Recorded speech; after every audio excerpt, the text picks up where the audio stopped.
Hello, hello, and welcome to Dare to Nerd, where I do nerdy things. Today I want to make a mold, a silicone mold of a jumbo 55mm D20. I want to do this because I want to make diorama dice so bad and put all the cool things inside the dice. So, this is what I will do today. Now, this video is not really meant to be a tutorial. If you want to learn how to make cap molds for dice, I would go to Dice Witchery. That's where I learned how to do this by watching their tutorials. Link in the description below. The first thing I did was put down some Scotch tape or packaging tape, making sure that it extends past the diameter of the plastic container I will be using to pour in the silicone mold. I put a gemstone next to the big D20. This creates a key in the mold, and from my understanding, this just helps to align the cap with the rest of the mold when you're pouring your resin in the dice. Make sure that everything is flat and adhered to the tape all the way around. And for extra security, I'm going to go around the entire bottom of the container with hot glue, just to make sure that none of the silicone leaks out the bottom. Because, oh boy, that stuff be expensive! Make sure there's plenty of clearance between the die, the gemstone, and the walls of the container. You don't want those touching. And now it is time to make a mold. I use just regular mold maker that I found at Hobby Lobby. Don't ask why it's red instead of blue or clear. I have no idea. So I just filled up the part 1 to the 50 mark halfway. And then I put in part 2 all the way up to the 100 mark. Very carefully. And pretty pink swirls. Mixa.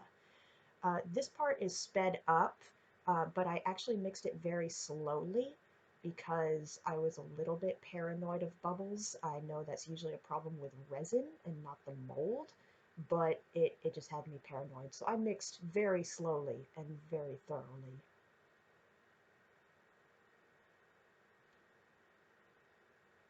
And now I slowly pour the mold over the dice, very carefully, making sure it seeps into all of the nooks and crannies. Not that there are many nooks and crannies, but, you know, you want to be thorough. And I made another batch and a half of the mold just to make sure that I covered the die really well. But I'm not gonna make y'all watch me mix up a couple more things, because you get the idea. And a couple hours later, it was fully cured and ready to go. Actually, it was ready after 30 minutes. I don't know if that is a normal cure time. Please let me know in the comments down below. And we're going to be using this container again, so I wanted to make sure to get all of the tape and the hot glue off of it so that we could use it to make the cap for the cap mold.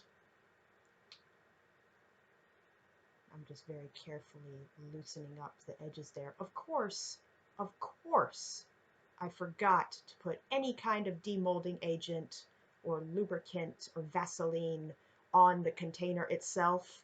So this thing did not want to pop out. So I just very, very carefully worried it out of there. And voila!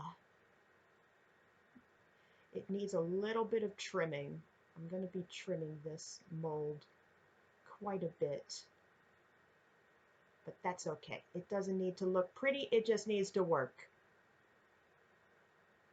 And we're going to pop the gem out of there. We don't need that there anymore. Alright, not too shabby. And now I need to cut some keys into the top edge of our mold. Once again, I think this is just to help align the cap with the rest of the mold for when you're making your resin dye. So just very carefully cut away a piece. I shouldn't be cutting towards my thumb.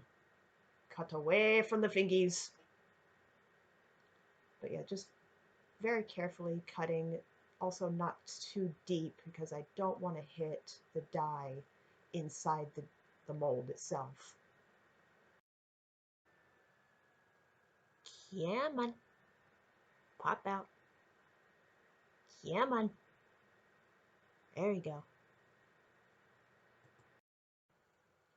I went around doing different shapes because I thought that would be easier to align the cap with the mold, but I don't know if it works like that, and next time I'm probably just going to make it easier on myself and just do little squares. And trim that up, clean that up a little bit. Yes, yes. Now this has to be the most important step because I always forget it. What you want to do is you want to take some petroleum jelly or Vaseline and just rub it all on the top of the mold here and in the keys, making sure to get the keys very well. What this does is when your cap has completely cured and you're trying to take it out of the container and pull it apart, this helps it pull it apart more easily. But of course, I always forget. So of course, I did not put Vaseline on the sides of the mold or on the plastic container again. And I also struggled with this part quite a bit. Because of the container I'm using, there wasn't a whole lot of surface area at that lip to adhere the tape to, and you can see me struggling with the hot glue. This would have been easier if I'd used a PVC pipe instead of the little planter container. But eventually I did just use the tip of the hot glue gun to try to melt the tape to the plastic, which seemed to help. And one more time, mix it a mold. I only needed one batch this time because you don't need to put a whole lot for the cap. And pretty pink swirls. Mix a mixer, mix a mixer. I once again mix this pretty slowly, but I wasn't quite so paranoid this time. I was, however, more paranoid about it leaking out the sides, so this is just me testing to make sure that my hot glue held up. And is it gonna leak? No, it looks okay. Huh. So maybe using the tip of the hot glue gun to melt the tape actually did work. I don't know. And I'm just kind of go very carefully all the way around the edges with the silicone mold before I pour the whole batch in. Are you gonna leak? Yes, no, maybe so. No, okay. No leaks, no leaks, no leaks. There were a couple of spots that were sus, so I just hit those with the hot glue gun again, and it seemed to work really well.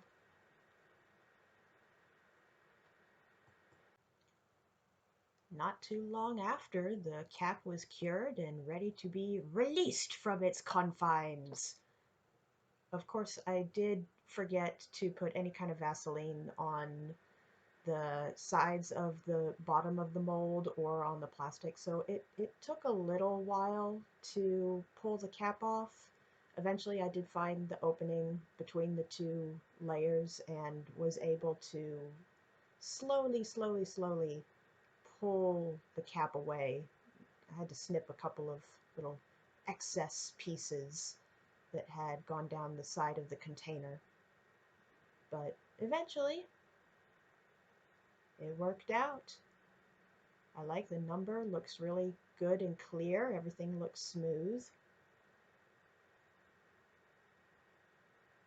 Right, and pop out the rest of the mold once again. This time was a little bit easier.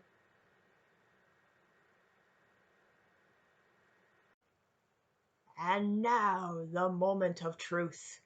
Will I be able to extract the D20? This part made me nervous for a couple different reasons. For one thing, if the inside did not turn out well, then this whole thing was for naught. The other reason was because I didn't want to damage the silicone mold while taking out the D20. So I was pretty careful cutting away at the silicone, and I was actually surprised by the firmness of it. I was expecting it to be a little bit squishier. It was not.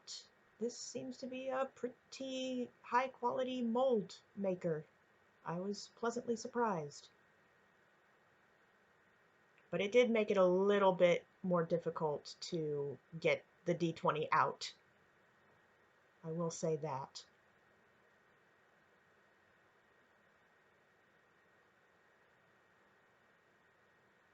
I'll just try to peel it away very carefully separating.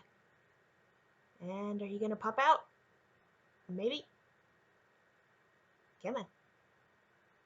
Come on. Come on. And dun da da! And you actually can't see it very well with the camera, but the inside turned out really good. The numbers are clear, the sides are smooth.